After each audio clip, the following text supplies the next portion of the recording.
இயேசு உங்களை நேசிக்கிறார். இந்த நாள் வேதாகம தியானத்திற்கு உங்களை அன்புடன் அழைக்கிறேன். வானமும் பூமியும் ஒழிந்து போம், என் வார்த்தைகளோ ஒழிந்து போவதில்லை. லூக்கா 21:33. ஒரு வயதான மூதாட்டியை அவருடைய சொந்தக்கார மனிதர் ஒருவர் கவனித்து வந்தார். அந்த மூதாட்டி மரிக்கும் போது உயிலில் அவருக்கு ஒரு வேதாகமத்தையும் அதில் உள்ள அனைத்தும் மற்றும் தான் இருக்கும் எஸ்டேட்டையும் அவருடைய சில கடன்களை அடைத்த பின் மிச்சம் இருப்பது எல்லாம் அந்த மனிதருக்கு சேரும் என்று எழுதியிருந்தார்கள். ஆனால் அடக்க ஆராதனைக்கு பின் எல்லா கடன்களும் அடைக்கப்பட்ட பின்பு அந்த மனிதருக்கு சேர்ந்தது மிகவும் குறைவான தொகைதான். அந்த மனிதர் அந்த வேதாகமத்தை எடுத்து மேலே ஒரு இடத்தில் வைத்துவிட்டு பின்னர் மறந்தே போனார். 30 வருடங்கள் கழித்து தன் மகனோடு தங்குவதற்காக மேலே இருந்த பொருட்களை எல்லாம் எடுத்த போது அவர் கண்களில் வேதாகமம் தட்டுப்பட்டது. அதை அப்போதுதான் அவர் திறந்து பார்த்தார். அதில் அடுக்கடுக்காக டாலர் நோட்டுகள் ஆயிரக்கணக்காக ஒவ்வொரு பக்கத்திலும் வைக்கப்பட்டிருந்தது. வேதத்தை பிரித்து படிப்பவர்க்கே அந்த பணம் என்று அந்த மூதாட்டி வைத்து போயிருந்தார்கள்.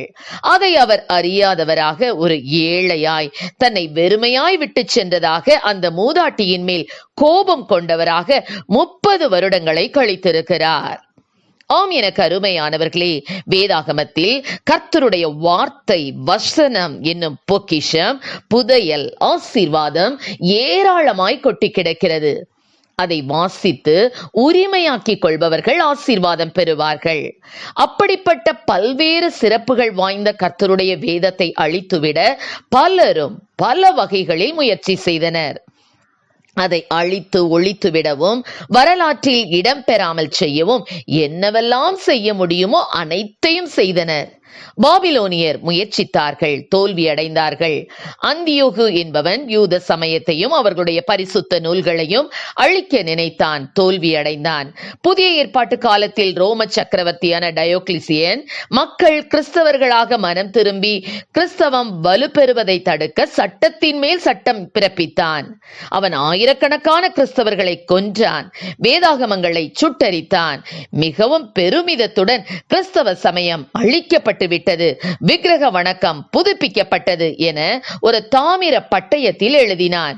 ஆனால் அந்த ரோம பேரரசனால் தேவனுடைய நித்திய வார்த்தையாகிய வேதாகமத்தை அழிக்கவோ ஒழிக்கவோ முடியவில்லை. பிரான்ஸ் தேசத்தில் உள்ள சமய பற்றில்லாத வால்டர் ஒரு தடவை இப்படி கூறினான்: இன்னும் 100 ஆண்டுகளுக்குள் கிறிஸ்தவ சமயம் இருக்கும் இடம் தெரியாமல் அழிந்து போகும், வரலாற்றில் மட்டும் இடம்பெறும் என்றான். ஆனால் அந்த வால்டர் 1778 இறந்து போனான். வேதாகமம் ஒரு போதும் அழிவதில்லை.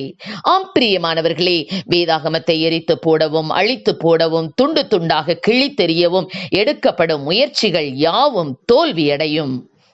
ஆண்டவராகிய இயேசு கிறிஸ்து இவ்வாறு கூறியுள்ளார்: வானமும் பூமியும் ஒழிந்து போகும், என் வார்த்தைகளோ ஒழிந்து போவதில்லை என்று. இன்றும் கூட பலர் வேதாகமத்தை அழித்து விடவும் அதன் மகிமையை இல்லாமற் போக பண்ணவும் முயற்சித்துக் கொண்டே இருக்கிறார்கள். தேவனுக்கு முன்பாக துணிகரமான பாவங்களை செய்து கொண்டிருக்கிறார்கள். ஆனால் வேதாகமம் நித்தியமானது. ஆம் பிரியமானவர்களே, இப்பொழுது உங்கள் வேதாகமத்தை எடுத்து படியுங்கள்.